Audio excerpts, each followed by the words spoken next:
आता 10 वाजता बरोबर की नाही? महाभारत बघितलं जुनं महाभारत जुनं अथ श्री महाभारत कथा कथा है पुरुषार्थ की स्वार्थ की परमार्थ की सारथी जिसके बने श्री कृष्ण भारत भारत की अथ श्री महाभारत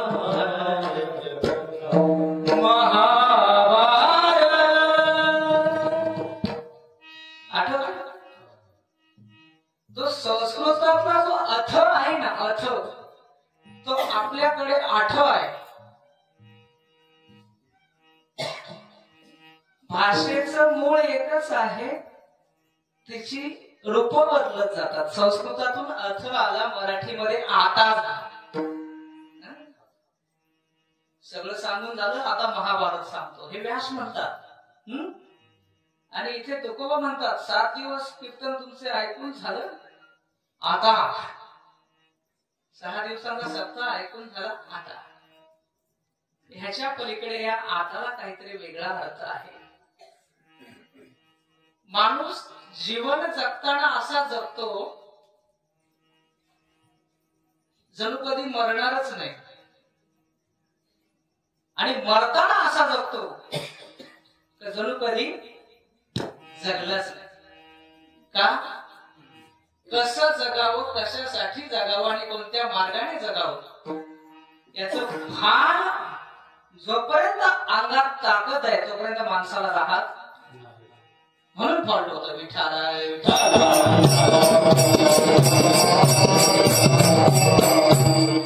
जोपर्यंत अंगात सामर्थ्य आहे तोपर्यंत स्वतःला राजासारखा समजतो माणूस, कोणालाच जुमानत नाही.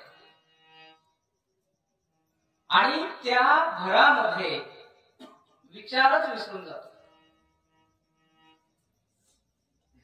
झोपू नका बरं का. माझी भाषा कळत नसेल तर सांगा. कळते ना माझी भाषा? तुमच्या खिशातनं 10ची नोट पडली, खिशामध्ये तुम्ही बघितलं 10 रुपये पडले.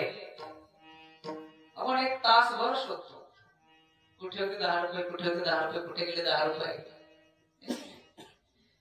10 रुपये गेले एवढं शोधतोय. आतापर्यंत आयुष्य गेलं त्याचा कधी विचार केलाय का? नाही केला ना.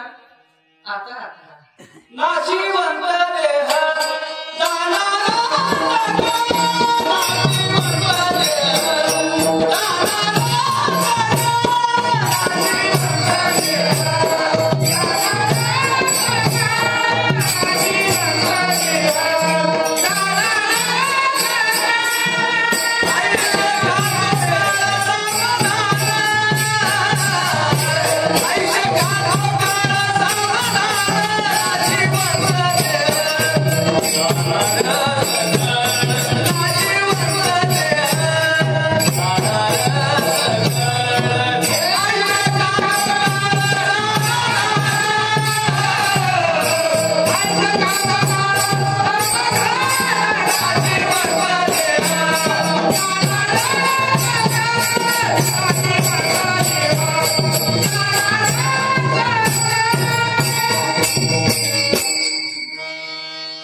नाशिवंत देह जाणार.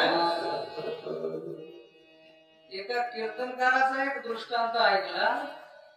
म्हणे मी मोपाड्यात कीर्तन केलं, नाशिवंत देह जाणार सकळ.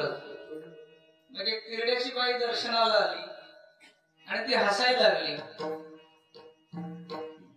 कीर्तनकाराचं ऐकलं बरं का मी.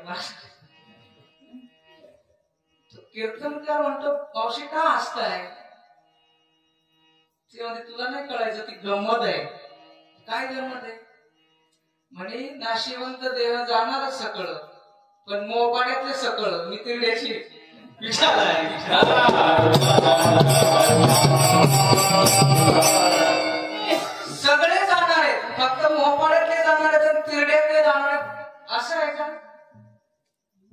उपजे ते जन्माला आले ते नाश आया है सो जाएगा राजा रंग फकीर किती आले जन्माले आले असे प्रमाण आहेत संतांचे प्रमाण कीर्तनात प्रमाणात का द्यायचे त्याला कारण आहे कीर्तनामध्ये माणूस बोलायला लागला किंवा कुठेही माणूस बोलायला लागला समजा हेमराज भाऊचं माझं काही बोलणं झालं आणि मी नाटे बाबांना सांगायला असतो त्यात एखादं वाक्य असं येतं जे हेमराज भाऊ बोललेले नसते ते माझ्या खिशात नसतं कीर्तनकाराने इथे नारदाच्या गादीवर बसून स्वतःच्या खिशातलं सांगू नये तो जे काही सांगतो ते संतांच्या वचनावर आधारित असलं पाहिजे म्हणून प्रमाणाचा विठाला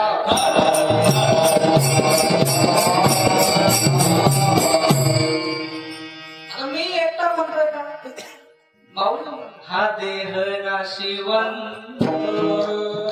मलमूत्रा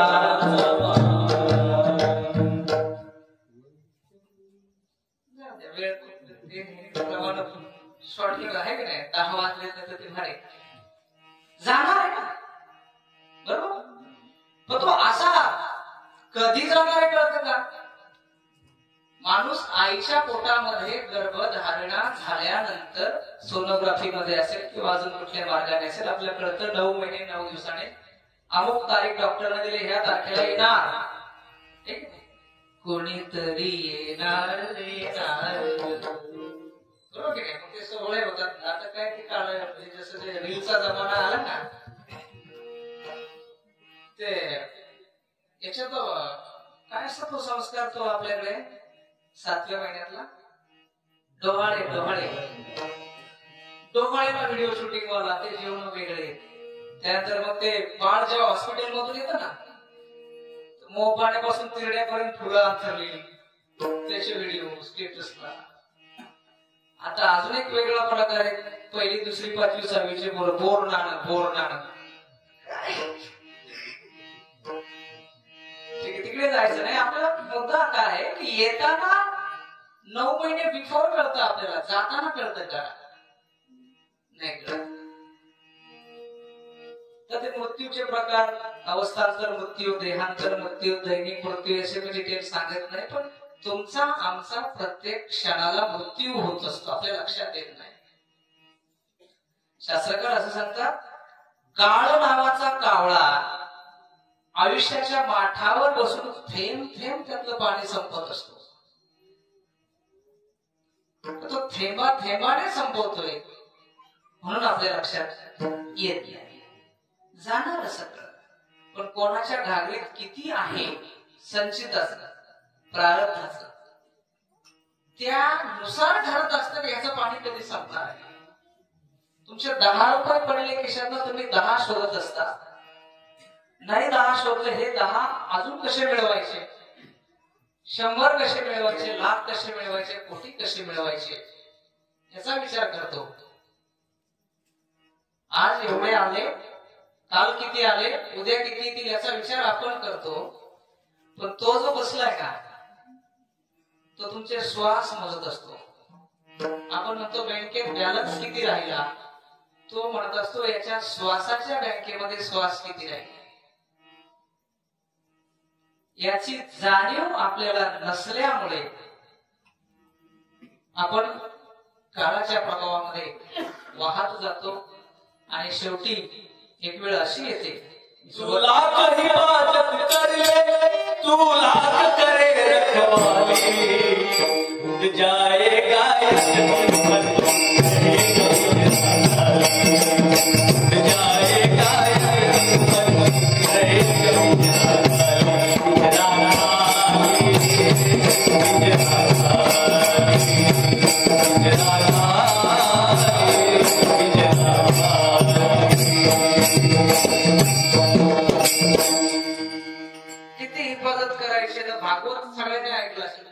शॉर्ट मध्ये सांगतो पूर्ण सांगत नाही भागवतामध्ये जेवढा राजा परीक्षितला कळलं आजपासून 7व्या दिवशी किती प्रोटेक्शन केलं आजच्या घडीला प्रधानमंत्र्यांना जेवढी सुरक्षा नाही तेवढी परीक्षित केलं काचेच्या महाराज खांबावर जावं लागलं. जसं महाराजांनी प्रमाण दिलं, तू लाख हिफाजत करले, कितीही बंदोबस्त करतो, हा पक्षी एक दिवस उडणार आहे आणि तुझा पिंजरा रिकामा राहणार आहे. आपण चरपट पंजरिका म्हणतो ना. यावत जीव निवसती देहे, जोपर्यंत तुमच्या देहामध्ये जीव आहे तेव्हा सगळे लोक तुमची चौकशी करतात, काय कसं आहे. पण ज्यावेळेला तो देहातनं आत्मा निघून जातो, गतवती वायो देहा पाये, हरिया तस्मिन् काय, भज गोविंदम भज गोविंदम. जोपर्यंत देहामध्ये जीव आहे तोपर्यंत सगळे विचारतो काय कसं काय शेठ बरं का. आणि जेव्हा तुमच्या देहातला प्राण निघून जातो, भार्या बिगवती तस्मिन् काय, तिच्या सोबत 50, 55, 60 वर्ष संसार करता ती बायको घाबरते, प्रेत आहे. आणि ही वेळ कधी हे तुमच्या आमच्या हातामध्ये. राजा परीक्षितेला ऍटलिस्ट 7 दिवस अगोदर कळलं होतं की 7 दिवसानंतर तू जाणार आहेस. तुम्हाला माहिती आहे जाणार आहे, पण कधी जाणार. रमेश वाघला माहित नाही तो इथून परत नाशिकला जाताना जाणार आहे का जेवता जेवता जाणार आहे का झोपल्या झोपल्या जाणार आहे. मी खूप वेळा सांगत असतो त्या जागतिक आरोग्य संघटनेचा निष्कर्ष, रोज झोपलेल्या माणसापैकी 60 लाख माणसं सकाळी उठत नाहीत. आज जे झोपतात ना लोक जगामध्ये, दुसऱ्या दिवशी सकाळी 60 लाख लोक उठतात. त्यांना माहित असतं का, ते सकाळी डायरी लिहितात, त्यांच्या मीटिंग लावले, सगळं प्लॅनिंग फुल असतं, अगदी लग्नाच्या पत्रिका फलाना दिसतं, प्रत्येकाचं काम. कारण त्यांना म्हणतात आपण जाणारच आहे, हाच निघून जातो. हे माहित नसतं. खूप सुंदर आहे. आता त्या सगळ्या गोष्टी घड्याळ फार पुढे जाते, पण हा फक्त आता शब्द आहे. काय सांगते मी,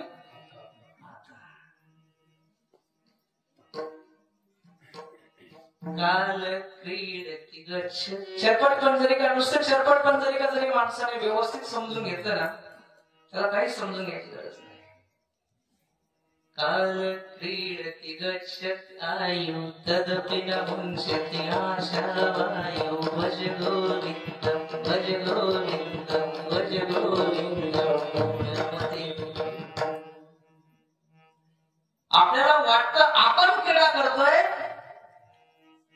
पण व्यवहारामध्ये ते उलट आहे. काळ क्रीडा करतोय. क्रीडा काळाची होते, जीव आपला जातोय. गच्छति आयु, आपलं आयुष्य जात आहे. बघा ना, 100 वर्षाची गणना, सगळे प्रमाणामध्ये तुम्हाला हिंट देतो. 100 वर्षाची गणना, किंवा तुम्ही काय म्हणता उठा जागे का, कारण क्रीडा काळाची चालू आहे. आपला भ्रम असा होतो क्रीडा माझी चालू आहे. पोजेटी दादा एक खूप सुंदर दृष्टांत प्रत्येक वेळा देतात. कुत्र्याला हाड सापडतं, हाड, आणि ते हाड तो चघळत असतो. हाडामध्ये काहीच नसतं, ते वाळलेलं सुटलेलं असतं, पण तरी तो मोठ्या चवीने चघळत असतो. आणि त्याला त्याच्यामध्ये मजा येत असते. पण ऍक्च्युअल होतं काय असतं ना, ते हाड त्याच्या तोंडामध्ये लागून लागून त्याचं रक्त निघत असतंय, आणि तेच रक्त तो खात असतो. त्याला वाटतं मी हाड खातो.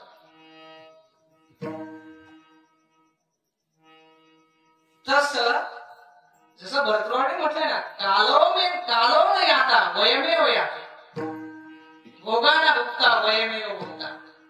आपल्याला वाटतं काळ गेला, काळ नाही जात, काळ तिथे आपण जातो. कारण काळ जर गेला असता तर संपला असता. काळ संपतो का? आज सकाळचे 10 वाजले, उद्या सकाळी 10 वाजणारच आहे, बरोबर. पण तुमच्या आयुष्यातले 12 तास गेले, ते परत येणारे नाही. त्याच्यामुळे असं जगा की त्या जगण्यामध्ये जिवंत पण असलं पाहिजे. आतापर्यंत जे झालं ते झालं. आता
हिरण्यकश्यपूने जेव्हा अमर होण्यासाठी ब्रह्मदेवाची तपश्चर्या केली त्यावेळेला त्याने काय वरदान मागून घेतलं? कंडिशनल बोन्स त्याला म्हणतात. ब्रह्मदेवाने सांगितलं अमर तर कोणी होऊ शकत नाही, मरावं तर. मग त्याने काही कंडिशन घातल्या, अटी घातल्या की मी मरेल तर असा मरेल, कुठल्याही शस्त्राच्या हाताने मरणार नाही, कुठल्याही अस्तित्वात असणाऱ्या प्राण्याच्या हाताने मरणार नाही, दिवसाही मरणार नाही, रात्रीही मरणार नाही, जमिनीवर मरणार नाही, आकाशातही मरणार नाही, आतही मरणार नाही, बाहेरही मरणार नाही. किती बेकार कंडिशन आहे. मारायचं कुठल्याही शस्त्राने मारायचं. देवाने असा मारला उंबऱ्यामध्ये, आतही नाही, नखाने फाडला, शस्त्राने. बरं, अर्धा सिंह आहे, अर्धा माणूस आहे, अस्तित्वात असलेला प्राणी.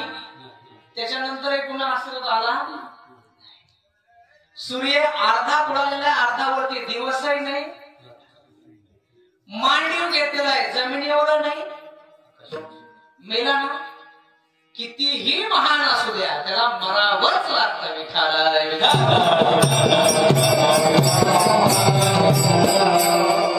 रावणाचं उदाहरण घ्या. रावणाचं सगळ्या उत्तरकांडामध्ये जर वाचलं, सगळ्या विश्वावर विजय मिळवलेला आहे. आणि त्याचा भ्रम असा झाला की देव सोडता आपल्याला कोणीही मारू शकत. त्याने सांगितलं वानर आणि माणसं सोडता मला कोणीही मारू नये, कारण वानर आणि माणसं मी चटणी सोबत खातो. असा स्वतःच्या सामर्थ्याचा गर्व त्याला होता. आणि त्या गर्वाच्या भरामध्ये एवढा उन्मत्त झाला की एका माणसाने, कोणत्या माणसाने, ज्याच्या पायात चप्पल नाही, ज्याच्या अंगावर कपडी नाही, झाडाच्या साली आहेत. चित्रात बघतो ना आपण राम, तो चित्रातला राम खरा राम नाही, रामायणातला खरा राम वल्कल म्हटलेला आहे. वल्कल साली आहे, झाडाच्या साली. ज्याचा रावणाचं धनुष्य सोन्याचं आहे, रामाचं धनुष्य कुठल्या तरी नदीचा एखादा बांबू तोडून वाकडा करून त्याला दोरी लावलेली, वेल लावलेला आहे. त्याच्या हातून मरावं लागलं. नाशिवंत जाणार. तुमचं आमचं प्रोटेक्शन, तुमची आमची सिस्टीम तर तेवढी स्ट्रॉंग, बरोबर आहे. आपण तर शुल्लक पदार्थ, क पदार्थ, आपला याच्यापुढे पाड लागत. विठाला विठाला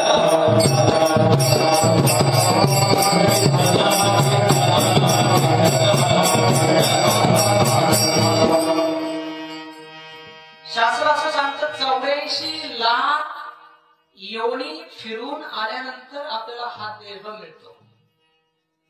जनरल माणसं. पुण्यात्मा असेल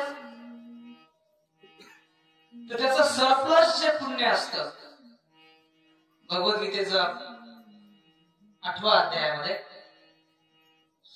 माऊलींनी खूप सुंदर त्याचं विवेचन केलेलं आहे. पुण्य शिल्लक राहिलं पुण्य, शुचिनाम श्रीमताम येते. सत्कर्म शिल्लक राहिले तर श्रीमंताच्या घरात, विद्वानांच्या घरात जन्माला येतो. दुष्कर्म शिल्लक राहिले तर दरिद्री घरामध्ये जन्माला येतो आणि ते पाप भोगावं लागतं. आणि जेव्हा प्लस मायनस 0 होत त्यावेळेला तो वैकुंठाला जातो. कारण ते शिल्लक स्वतःच त्याच्याकडे भोगण्यासारखं काही नसतं. कळलं का? बँकेत बॅलन्स असला तो काढायला यावं लागतं. बँकेचं लोन असलं हप्ते भरायला फेडायला यावं लागतं. आणि तुम्ही आम्ही माणसं आहेत, एक तर आपलं लोन तरी असतं किंवा 400-500 रुपये एक्स्ट्रा पडेल तरी असतात. नील 0 बॅलन्स खातं कोणाचंही राहा विठाला.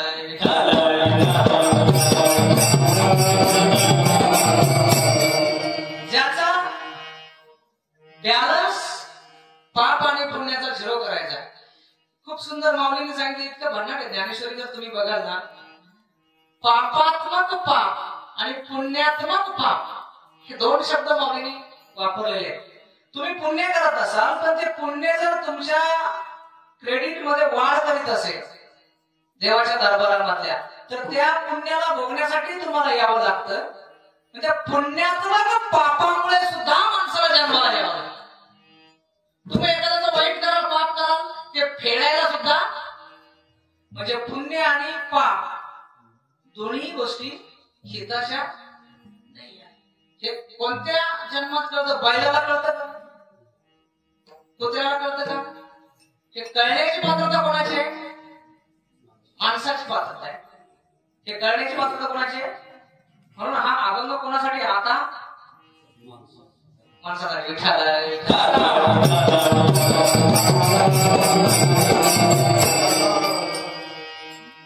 छोटा दृष्टांत सांगतो. एक राजा असतो. राजा कोण असतो? कोण असतो? राजा असा मोपाड्याहून क्रीडेला जात होता. रस्त्यामध्ये एका लोहाराची भट्टी होती. तिकडे राजा थांबला आणि म्हटला, अरे बाबा काय करतोयस? काय म्हटला?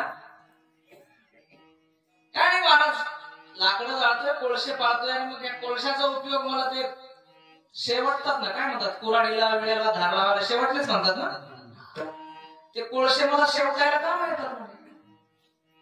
बर किती रुपये मिळतात? काय नाही, वेळेचे 2 रुपये, कुऱ्हाडीचे 5 रुपये. आता भाव वाढले असते. तू म्हटलं काय कष्ट करतो, चल म्हणे तुला मी लाकूड देतो. राजा त्याला घेऊन आला आणि 10 एकर चंदनाची बाग दिली. किती एकर? 10 एकर चंदनाची बाग दिल्यानंतर पुढच्या 2 वर्षांनी राजा पुन्हा त्या रस्त्याने गेला. त्याला तिथे त्या नदीच्या पलीकडे गेल्यावर आठवलं की इथे एक लोहार होता आणि त्याला आपण काय दिलेलं? चंदनाची बाग दिलेली. जाऊ बघू म्हणायची कंडिशन कशी झाली. आता चंदन दिलं त्याला 10 एकर. राजा त्यावेळेला त्याच्या झोपडीमध्ये गेला तर लोहार तिथे कोळसेच पाळत होता. म्हटलं काय करतोय? लाकडाचे कोळसे पडतोय. ती चंदनाची बाग काय केली? त्या कोळसा केला म्हणे. संपली सगळी संपली. आता म्हणे ते काय कुऱ्हाडीला दांडा केला. काढ म्हणे तो दांडा. तो दांडा घेतला, तो लोहार घेतला आणि राजा सेंटवाल्याकडे गेला. सेंट फॅक्टरी मध्ये जिथे सेंटवाल्याला सांगितलं हे दांड्याचे किती रुपये? तो म्हटलं 10 लाख रुपये. किती रुपये? मग त्या लोहाराने डोक्याला हात लावला. 10 एकर बाग जाळली, कोळसा केला. एक दांडा 10 लाखाचा आहे. एक दांडा. आखी बाग कितीची असेल? तो रडायला लागला. राजा म्हटला झालं ते झालं. आता देवेंद्रला देहा भजना तो बना. देवेंद्रला देहा भजना तो बना. देवेंद्रला देहा भजना तो बना.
कशासाठी दिलाय तो आपण कशासाठी वापरतोय?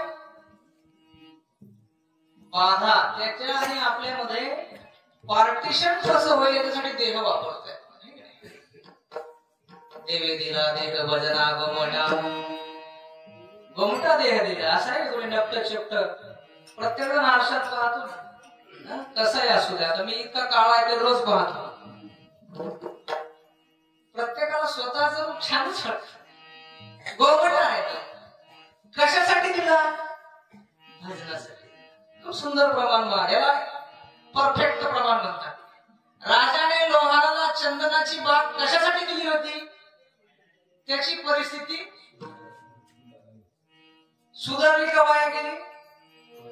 माऊलीने खूप गोड उदाहरण दिलंय. जैसे निदैव अंधपणाचे डोहाळे. निदैव म्हणजे ज्याचं दैव नाहीये, बॅडलक माणूस, त्याला आंधळेपणाचे डोहाळे लागतात. तसंच त्याच्यासारखे तुम्ही आम्ही आहोत, दिसून आंधळे. मला वाटतं पंचतंत्रामध्ये खूप छान दृष्टांत आहे तो. जुन्या काळामध्ये ह्या गोष्टी फार सांगायचे जुने लोक. महादेव पार्वती जात असतात. कुठं जात असतात? त्यांना मोपाड्यात एक गरीब माणूस दिसतो. रागावलं नका बरं का, समजावं म्हणून कोणत्या गावाचं नाव घेईल मला काय. मोपाड्यात दिसतो. शेवटी बायकोच सगळ्यांना ऐकावं लागतं ना, नाही की नाही? बाबा असला तरी मलाही घ्यावं लागतं. एखादा म्हणत असेल मी ऐकत नाही, तू एक तर लबाड तरी ये नाही तर येडा तरी विचार आहे.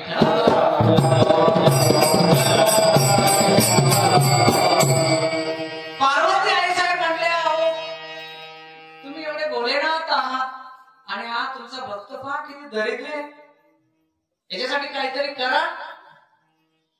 महादेव म्हटला त्याच्या नशिबात संपत्ती नाही, तू त्याचा विचार.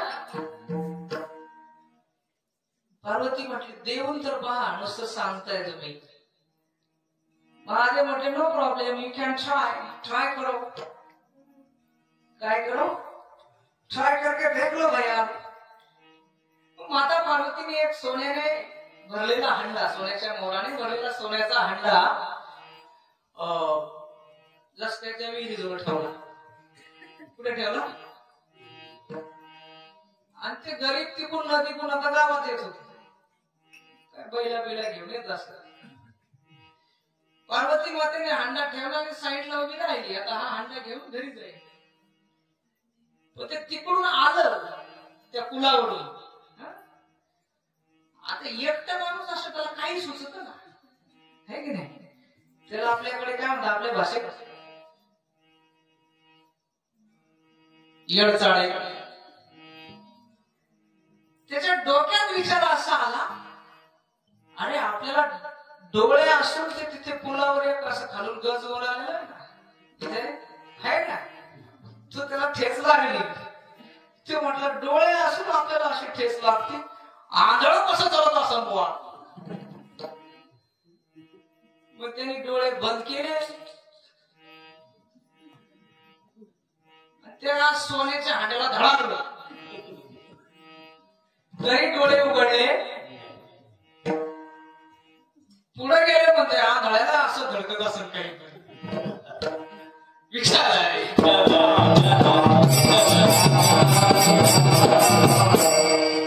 जैसे निदैव अंधपणाचे डोहाळे, ज्याच्या नशिबात नाही त्याला आंधळ होऊन बघण्याची दुर्बुद्धी सुचते. बरोबर?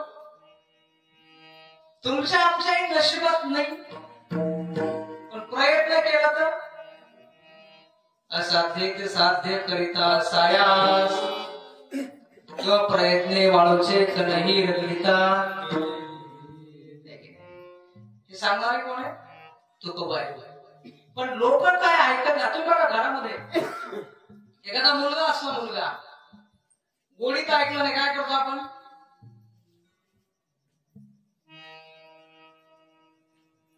तुमच्या पोराने तुमचं गोडीत ऐकलं ना, तुम्ही काय करणार?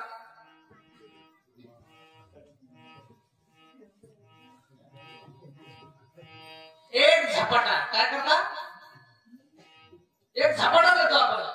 पण काही पंटर असे असतात, मोकार हाणलं तरी ते जागेवर येत की मार खाऊन खाऊन पोटलं झालेलं असतं. काय झालं असतं? काय झालं असतं? आणि शेवटी कंटाळले हो. काय झाले हो? ती आई किंवा ती बाप त्याला काय म्हणतात? तुझ्या तसं तुकाराम महाराज तुमच्या आमच्या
सकळाच्या वयाने ज्ञानाने मानाने मोठा आहे त्याच्या लहानाच्या तुकोबाला तुम्हा आम्हाला दंडवत घालतात मग आपण तुकोबांपेक्षा मोठे आहोत का? आपण तुकोबांपेक्षा मोठे आहोत का? तुकोबांपेक्षा मोठे नाही आहोत. तरीही तुकोबा तुम्हा आम्हाला दंडवत घालतात. या वाक्याचा अर्थ काय घ्यायचा? त्याचा अर्थ एकच घ्यायचा, करुणी सायास शिकविती. इकडे काय या संतांचे मानवोपकार मज निरंतर प्रयत्न करतात, निरंतर सांगतात. गोड बोलून बघितलं किंवा नाठाळाच्या माथा हाणून रट्टे देऊने बघितलं. लोक ऐकत 46 वर्ष झाले मोबाळ्याच्या सप्त्याला. लोक समोर येऊन बसत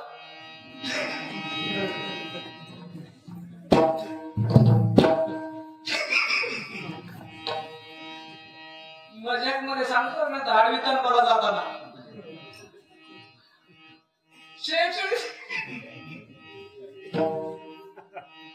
दंडवत झाले. एखादा आता उद्या मला वाटतं जागर आहे ना, मग ते बोल म्हणजे तुमच्या पाया पडतो. बरोबर की?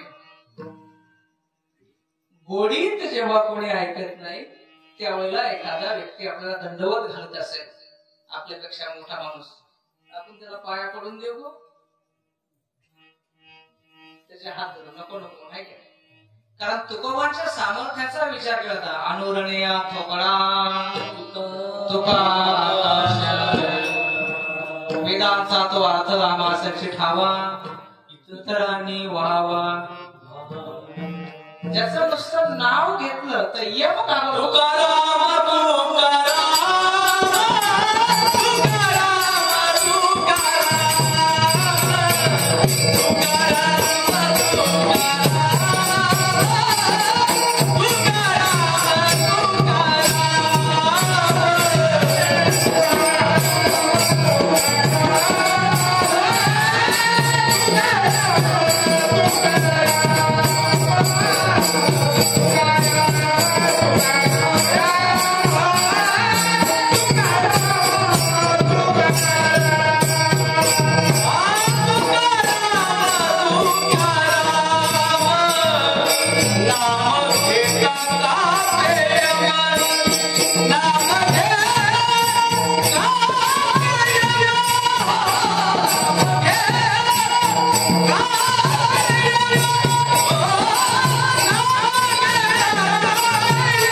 यम सुद्धा थरथर कापावा हे तुकोबांचं सामर्थ्य आहे. तुकारामाला एका पारड्यात ताराजूच्या घाटात दुसऱ्या पारड्यात साक्षात परब्रह्माला घालावं. तुकिता तुलनेशी ब्रह्म तुका म्हणे रामेश्वर गणपतीला तुका हे तुकोबांचं सामर्थ्य. तुकाराम म्हणजे साक्षात योगेश्वर आहे, साक्षात भगवान विष्णू आहे. आणि साक्षात भगवान विष्णू तुमच्या आमच्या ज्या 8 दिवस आंघोळ करत नाही त्याच्या लागोडिया पाया करे ठाळे पाया कोण सांगताय. तेवढी आपली लायकी आहे का नाही? आपली लायकी नाहीये, आपण कोडगे आहोत. विठाला विठाला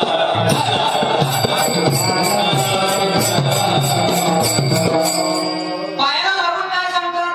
आपल्याला चित्त चित्त कुठे असतं? जर पीएम केलं बॉडीचं तर कळेल का चित्त कुठे आहे? अंतःकरण चतुष्ट हा वेदांत मधला खूप मोठा विषय आहे. विश्वनाथ भावनी मला दम दिलाय मगाशी, जास्त खोलात जायचं. मन बुद्धी चित्त अहंकार याला अंतःकरण चतुष्टे म्हणतात. चित्त जे चिंतन करत ते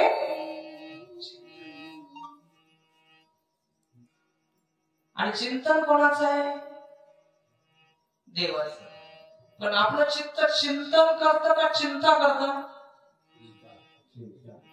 चिता चिंता समाख्याता बिंदू मात्र. एका बिंदूचा डिफरंट आहे. चिता चिंता एक जिवंत जळते, एक मेल्यावर जळते. आपल्याला कोणतीने जळावं हे ठरवायचा रोल कोणाचा आहे? चित्ताचा आहे. कोणाचा आहे? चित्त जर प्रॉपर असेल, शुद्ध असेल तर चिंता करणार नाही, चिंतन करेल. बरोबर. आणि चित्ताने चिंता सोडली, चिंतन केलं तर जीवनाचा नाश होणार नाही. नका करू नाश. त्यासाठी चित्त कसं पाहिजे? शुद्ध पाहिजे. आणि चित्त शुद्ध केल्यासाठी काय केलं पाहिजे?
हित ते करावे देवाचे.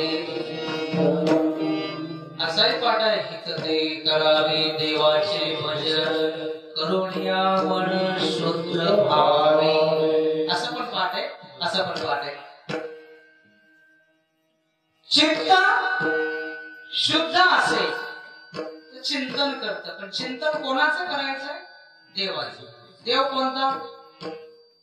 तो हा विठ्ठल परवा, तो हा माधव परवा. कोणता देव? तो देव सावळी सुंदर रूप मनोहर. त्याचं चिंतन करायचं. कोणाचं चिंतन करायचं? आणि त्याचं चिंतन करण्यासाठी अखंड हरिनाम सप्ताह आहे. अखंड. ज्याला खंड नाही तो अखंड, आणि ज्याला भंग नाही तो अभंग. पण किती दिवस? 7 दिवस. 8व्या दिवशी तुम्ही तुमच्या गावाला, तुम्ही तुमच्या गावाला. सप्ताह कमिटी फरार.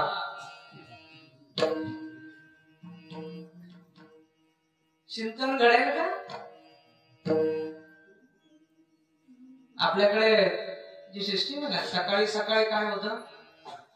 काकडा. नंतर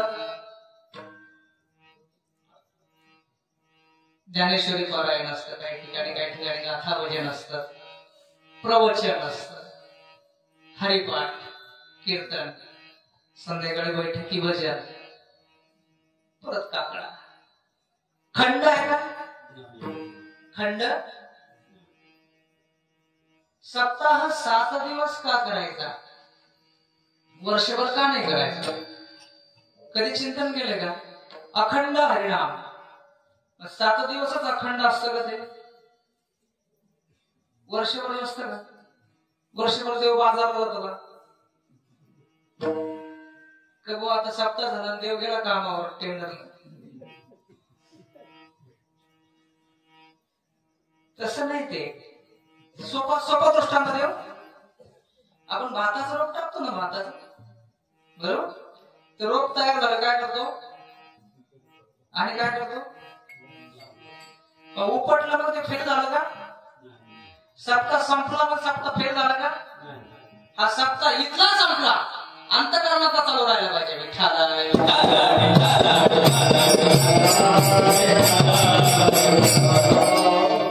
सप्ताह या मंदिरातला संपला, या मंदिरामध्ये चालू राहिला पाहिजे. देह देवाचे मन.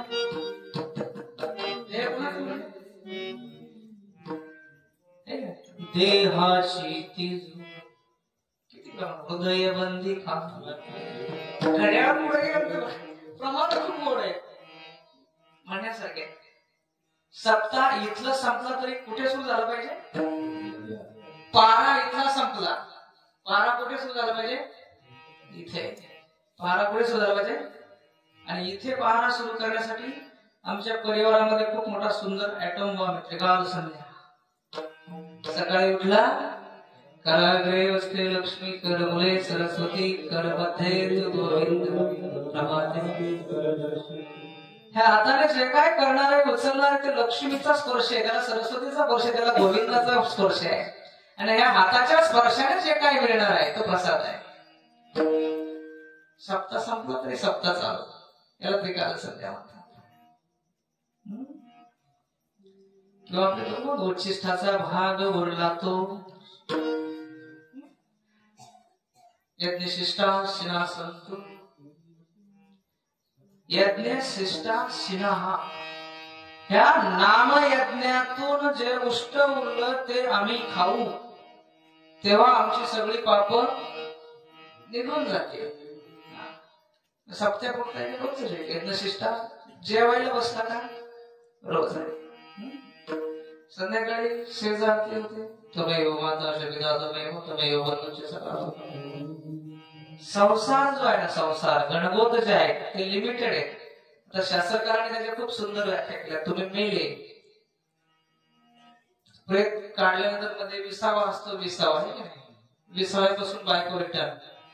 हे की नाही? त्या चितेपर्यंत बाकीचे गावकरी तिथून रिटर्न, चितेवर पानाळ्या, पाणी देणारा, पाणी दिलं तो पेटवतो, तो रिटर्न. ज्याच्यासाठी सगळी प्रॉपर्टी कमवता, ज्याच्या नावावर सगळे सातबारे असतात, सगळ्या बँकेच्या अकाउंटला त्याचं नॉमिनेशन असतं, तोच आगळीचा विठाल आहे. तो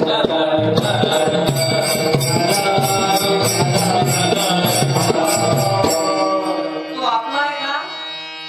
बायको मागाशीच मी प्रमाण दिलं शंकराचार्यांचं, भार्या विद्वती तस्मिन काय गतवती वायू देहा पायी, देहातला जाऊ द्या प्राण, बायको घाबरते जवळ यायला. मग तुमचा कोण आहे? त्वमेव माताश्च पिता त्वमेव बन्धुश्च सखा त्वमेव विद्या त्वमेव सर्वं. माझा आई, माझा बाप, माझा भाऊ, माझा मित्र, नवे नवे माझा बँक बॅलन्स, द्रविणम तूच आहेस. तुझ्याशिवाय दुसरं मला कोणी नाही याचं रिअलायझेशन होण्यासाठी, रिअलायझेशन मराठीत काय म्हणतात, प्रचिती येण्यासाठी, याची प्रचिती येण्यासाठी अखंड हरिनाम. अखंड, मग अखंड म्हटलं फक्त 7 दिवस इथला विना उतरला तो इथे उभा राहायला पाहिजे आणि तो कंटिन्यू उभा राहावा. म्हणून स्वाध्यायामध्ये त्रिकाल संध्या आहे आणि तुमच्या सगळ्या गावाच्या भाग्याने अखंड हरिनाम सप्ताह दर आठवड्याला इथे चालू. म्हणून सुरुवातीला सांगितलं काय, साडे पंधरिया रजतवणी पूजनीय दादांच्या शब्दांच्या समोर इथे कीर्तनात येऊन काहीतरी वक्तव्य करणं म्हणजे सोन्याला चांदीचा मुला मानल्यासारखा आहे. ठीक आहे, चांदी पण महाग आहे, सोनं पण महाग आहे की नाही. आपण आपल्या हिताचा, काय आपल्या फायद्याचा व्यापार केला पाहिजे. तू कमाल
व्यापारात ते कर, अजून काय शिकू?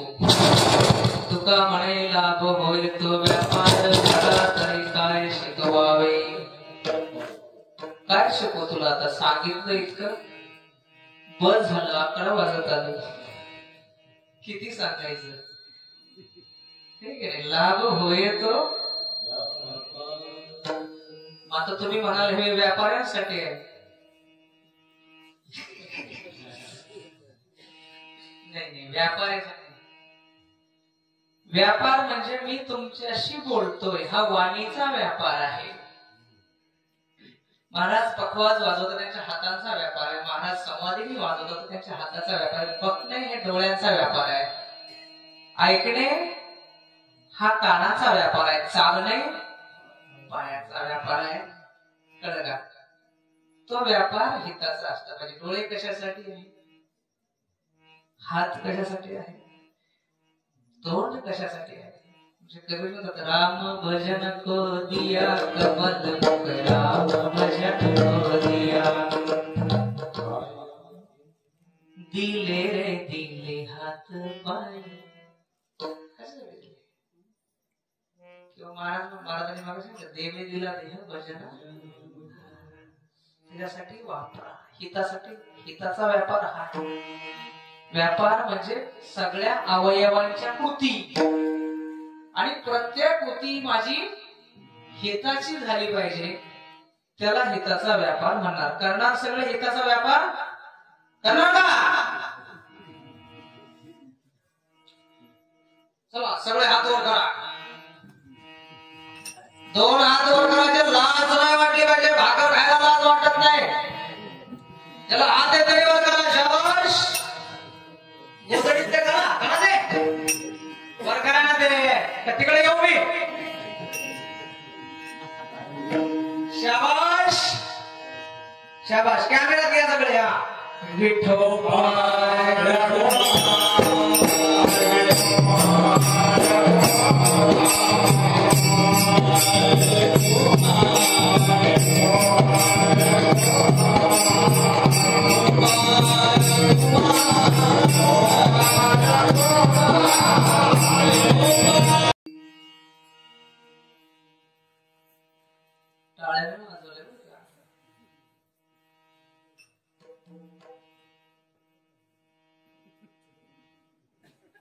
आपलं काय नाही. बापू मोसम जे असलं ना त्यांचा हिशोब होणार आहे.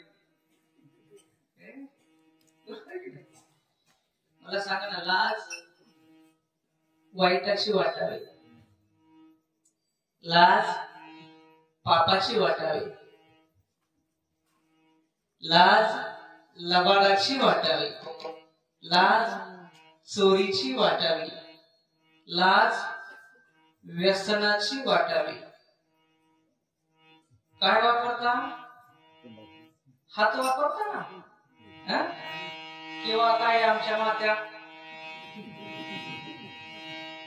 काय वापरता? तेव्हा लाज वाटत नाही. आता हात 2 वर कर म्हणजे गोधडी.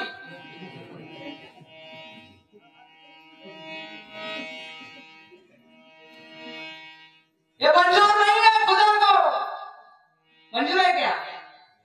सांगा ना. तुका म्हणे लाभ होय तो व्यापार. कोणता व्यापार? हा व्यापार. मी इकडनं म्हणतो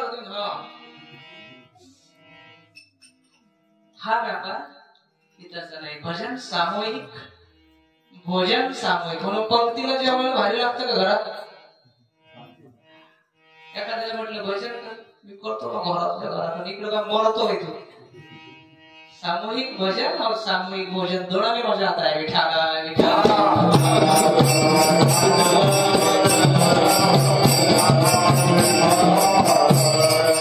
आता तरी पुढे राजोपदेश नका करू ना आयुष्याचा. सगळ्यांच्या पाया माझ्या दंडवत. आपण आले आता टाळकऱ्याने एक शब्द बोलायचा नाही. फक्त समोर बसलेले माझ्या मागे म्हणतील, तिकडून पण आवाज आला पाहिजे. जो म्हणणार नाही त्याला काय होईल? आपला प्रॉब्लेम असतोय. काय होईल काय भेटन म्हटल्याशिवाय लोक हलत म्हणा सगळ्या टाळकरी नाही म्हणा. आता तरी पुढे हाची उपदेश नका करू नाश आयुष्याचा सकळांच्या पाया माझे दंडवत आपुलाले चित्त शुद्ध करा हित ते करावे देवाचे चिंतन करोनिया मन एकविध तुका म्हणे लाभ होय तो व्यापार करा तरी काय शिकवावे विठाला.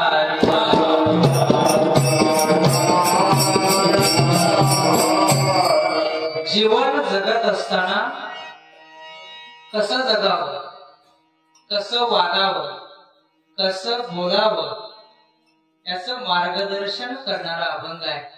वास्तविक उपदेश करण्याचा अधिकार कीर्तनकाराला नसतो, पण हा उपदेश तुकोबारायांनी केलाय, पण पायाला हात लावून केलाय.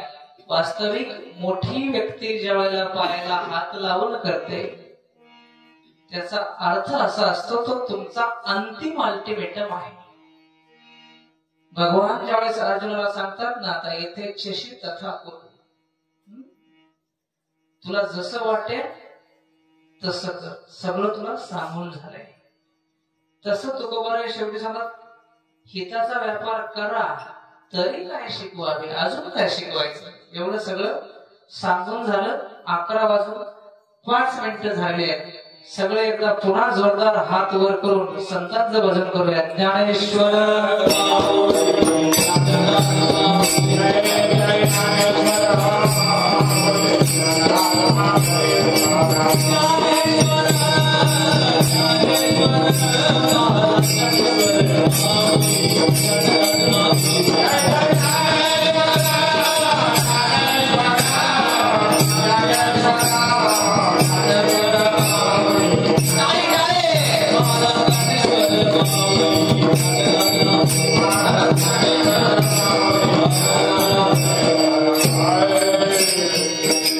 आता तरी पुढे हाची उपदेश नका करू नाश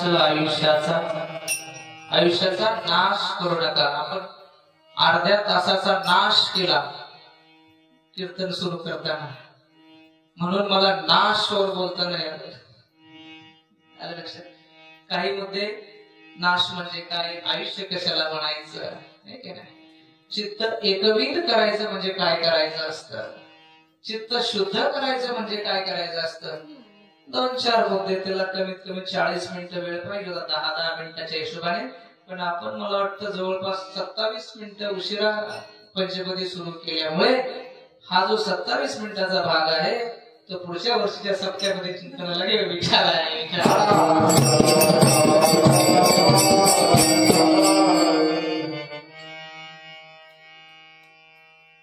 हित करायचं, नाश करायचं नाही तर काय करायचं. 2-4 गोष्टी लक्षात ठेवा. समोर ज्ञानेश्वरी आहे. ज्ञानेश्वरी कोणी लिहिली, बोला पटपट. कोणी लिहिली? माऊलींनी लिहिली. कशावर लिहिली, कशावर आधारित आहे? भगवद्गीतेवर आधारित. कशावर?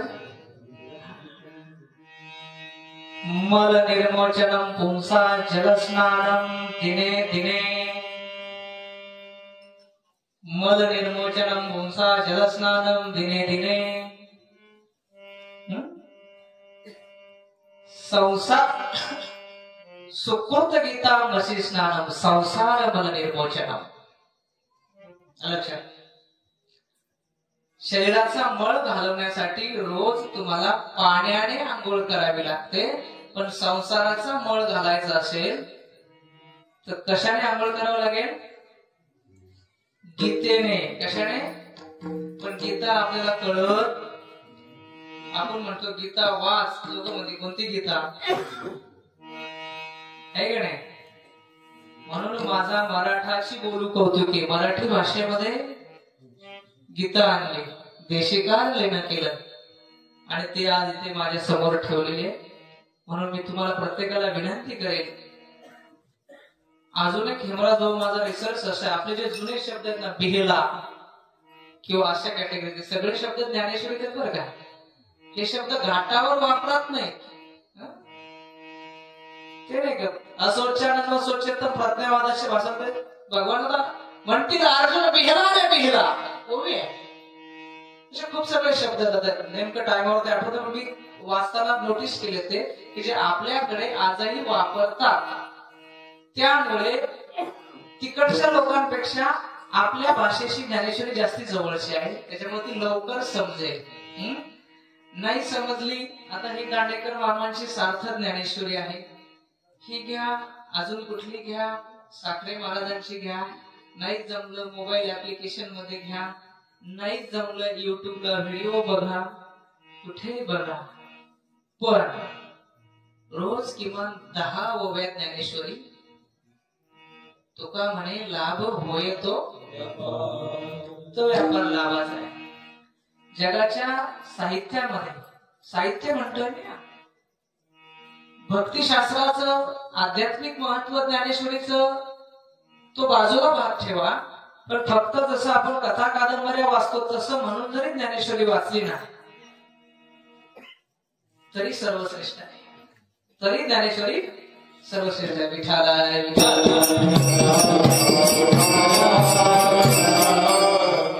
नामा म्हणे ग्रंथ श्रेष्ठ ज्ञानदेवी. एक तरी आता तरी जोडा ना, आता तरी पुढे एक तरी होवी,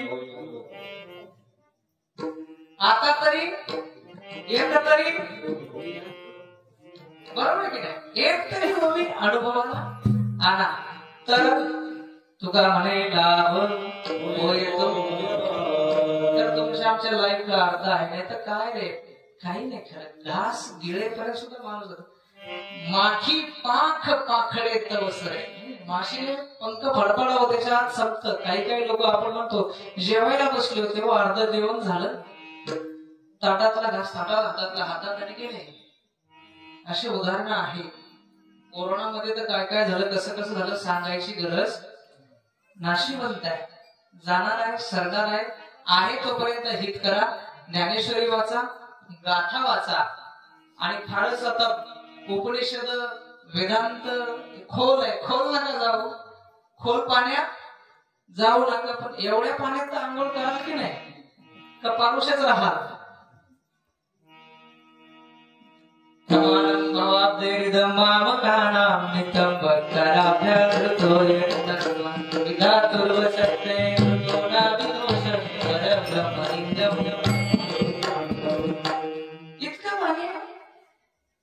नितंबक कराभ्या इदम कामकाना. माझ्या इतकं कमरे इतकं नाही, टेन्शन घेऊ. अवघड वाटतो वेदांत, अवघड वाटते भगवद्गीता, ज्ञानेश्वरी किंवा गाथेला 5वा वेद म्हटलं. सगळ्या वेदांचा तो अर्थ तिथे आहे गाथेमध्ये. गाथा ज्ञानेश्वरी यांची संगत धरा, संतांची संगत धरा. आणि पुन्हा एकदा सांगतो, ह्या गावामध्ये दादाजींसारख्या महापुरुषांची संगत आहे. ती संगत कधीही सोडू नका, कधीही सोडू. तापाची गोळी कशी असते, कशी असते, चहा टाकून द्या, भाकरी टाकून द्या, कशी तरी द्या, पण ती गोळी आवडत नसली तरी. कोणी म्हणे मी मुसलमान आहे, मुसलमान असले तरी. कोणी म्हणे मी ख्रिश्चन आहे, मी महानुभव आहे, मी आमका आहे, मी फाला नाही, महागुरु फाला नाही. गुरु कोणी असू दे, तू तिथं बर. कळलं का? कारण का तुका म्हणे लाभ बरोबर. झालेली सेवा 11:10 झालेत. 17 मिनिटं राहिले. पुढच्या वेळेस बोलून काढू. बोलताना काही माझ्याकडून एखादा शब्द वावगा गेला असेल, चुकीचा गेला असेल तर तो माझ्या पदरात घाला. एवढ्या सगळ्या मेहनतीने आपण हा सप्ताह उभा केला तर त्याचं काहीतरी 46 वर्षामध्ये 46 शब्द तरी अंतःकरणापर्यंत तरुणांच्या, लहान मुलांच्या, घरांच्या पाझरून द्या.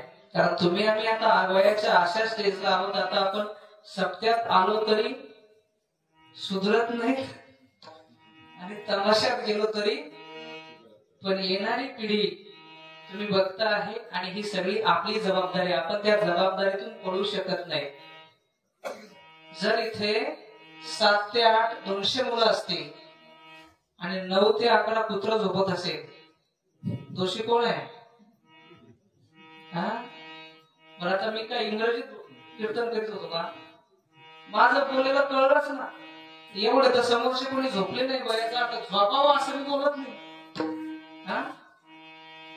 बर, जे इथं 7 ते 8 होते किंवा 7 ते 9 होते ते घरी जाऊन झोपले असतील असं नाही. काय करत असतील?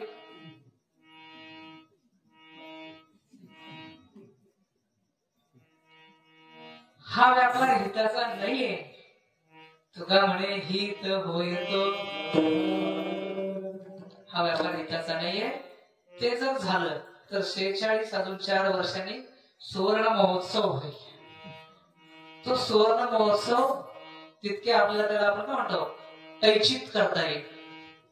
इथे वृद्धांपेक्षा तरुणांची संख्या इथेही दिसली पाहिजे, इथेही जास्त दिसली पाहिजे. त्याच्यासाठी प्रयत्न प्रत्येक बापाने करावे. पोरग बापाचं सगळं ऐकतं अजून तरी. कीर्तनात बस म्हणले बसणार नाही का पोरगा? आई सांगते तिला अभ्यास करायचा आहे की नाही? काय अभ्यास करतो? पुस्तकात मोबाईल ठेवित ती. सगळ्यात मोठं संचित जे आपण भविष्यासाठी देणार आहोत ते आपल्या मुलांना दिलेले संस्कार असणार आहेत. पुढच्या वर्षी सप्त्यात तुम्ही नाही बसले तरी चालेल कीर्तनाला, तुमची मुलं बसली पाहिजेत. एवढी सगळ्यांच्या पायावर डोकं ठेवून विनंती करतो. सगळ्यांच्या पाया आपण आले जय